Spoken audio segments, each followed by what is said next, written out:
ازيكم عاملين ايه؟ يا رب تكونوا كويسين. فيديو النهارده زي ما انتوا طلبتوا مني وهو عباره عن ازاي بلخص المواد بتاعتي، لكن قبل ما نبدا ما تنسوش اللايك والسبسكرايب ولو مهتم تتابع الفيديو للاخر.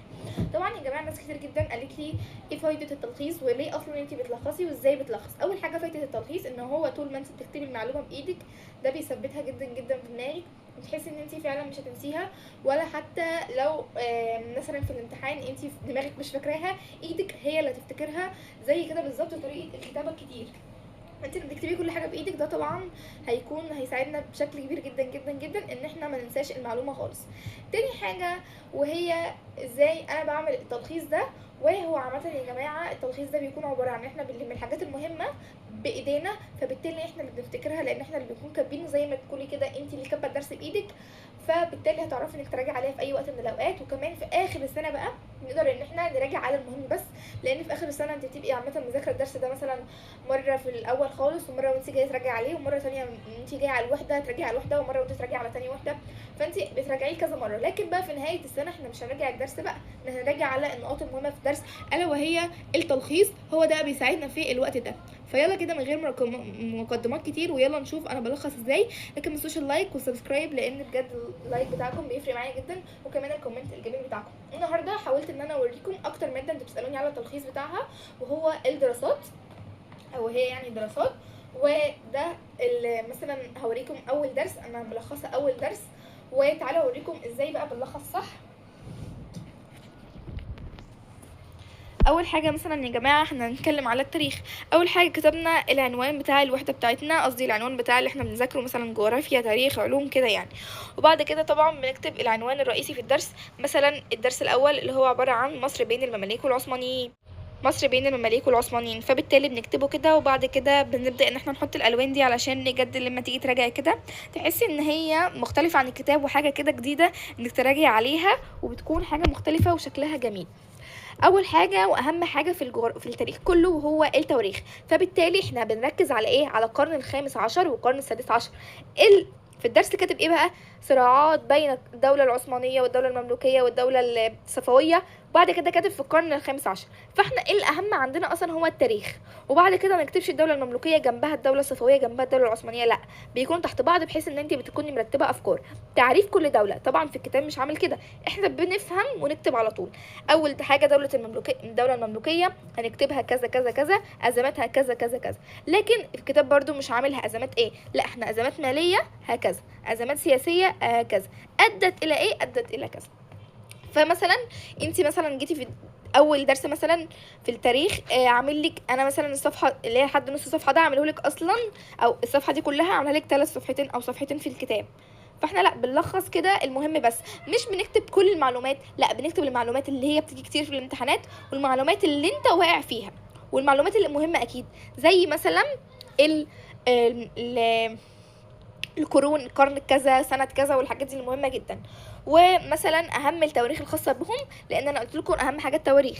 السنة اللي فاتت قالوا مش هتيجي في الامتحان، وانا بعون الله حفظتها لان ما عنديش ثقة في اي حاجة في الدنيا، وبالتالي جت في الامتحان. وكنت انا الوحيدة والله من غير كلام، انا الوحيدة في اللجنة اللي كنت عارفة ان انا اجيب التواريخ، لان المستر حتى اللي بتاع الدرس قال لنا ما تحفظوش التواريخ، بس انا ما كنتش واثقة ان هي مليون في المية ان هي مش هتيجي، فحفظت التواريخ.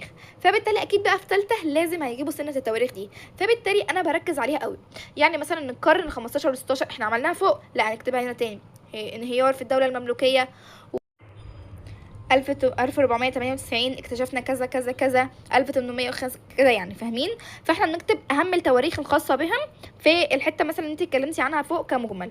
وبعد كده هنبدا ان احنا نتكلم عن الدوله الصفويه، ده يا جماعه عن الدوله المملوكيه بس، واتكلمت عنها صرفت الازمات بتاعتها على ايه والتواريخ الخاصه بها. بعد كده بقى الدوله الصفويه هي كانت بس معلومتين اتنين، الدوله العثمانيه وبرده المعلومات بتاعتها كلها. وبنبدا ان احنا زي عارفين انتوا الخرائط الذهنيه دي اكتر حاجه بثبتها في الدماغ، مش كلام زي ما مكتوب في الدرس وخلاص، لا، الخرائط الذهنيه انا اكتر حاجه كآية بتظبطني، وبحس ان هي كده بتخش في دماغي على طول من غير الكلام. اهي هنبدا نحس ضبع عسكريا مع الدوله الصفويه الدوله المملوكيه في الدرس مكتوبه كده، لا احنا بقى نبدا ان احنا نرتبها.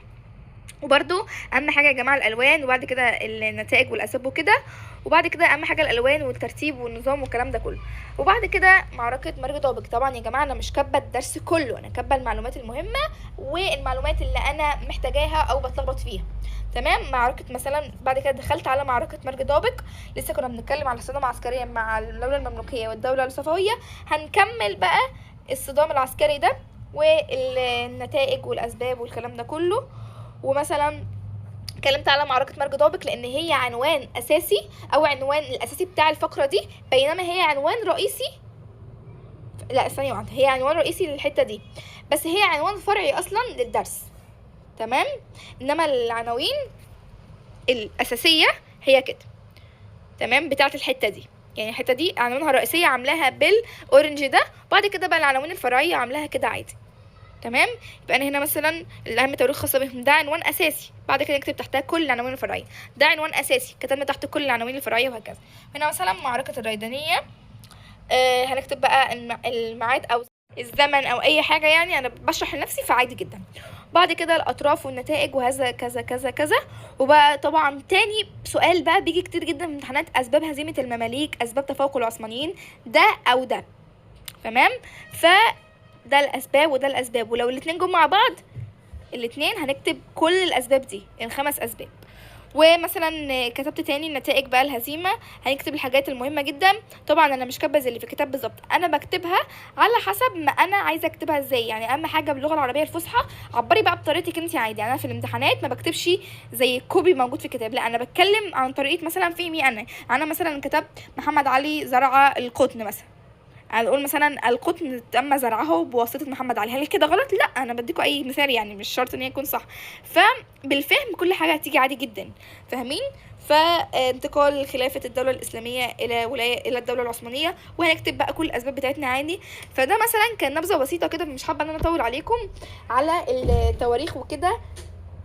فاهم حاجه عندنا يكون اللي شكله حلو، شكله لطيف، تكون الالوان جميله ويكون شكلها لطيف، وكمان نكتب العناوين الرئيسيه للدرس بالشكل ده، نكون كده مخططين الحاجات المهمه وكل حاجه. واكيد يا جماعه ما تنسوش ابدا ابدا القرون اللي هي حصلت فيها المعارك، او القرون اللي عامه موجوده عندك في الدرس بنكون مجمعينها كده لوحدهم. وبعد كده يا جماعه انا دي طريقتي في التلخيص، وتلخيص بقى اي ماده. مثلا العلوم هنكتب القوانين اللي هي المهمه، بعد كده القوانين الفرعيه تحتها برضو باللون بتاعها كده، ونبدا ان احنا نرتب ونعمل كل حاجه. وده يعتبر التلخيص بشكل عام. فهو التلخيص ما هو الا كتابه الحاجات المهمه، كتابه الحاجات المهمه بالنسبه لك، مش شرط تكون مهمه بالنسبه لكل الناس، وتكتب بطريقتك انت وبشرحك انت، لان طريقتك اللي انت تكتب فيها هي دي اللي هتتكتب في الامتحان. واتمنى يكون الفيديو ده استفدتوا منه، واتمنى يكون عجبكم. ولو عجبكم ما تنسوش تحطوا اللايك والسبسكرايب بتاعكم، لان بجد الفتره دي يعني احنا كده واقفين ما بنتحركش خالص، فاحنا عايزين بقى شويه نشاط وشويه حماس. ولو عجبكم ما تنسوش تكتبوا لي كومنتس حلو زيكم، وباي باي.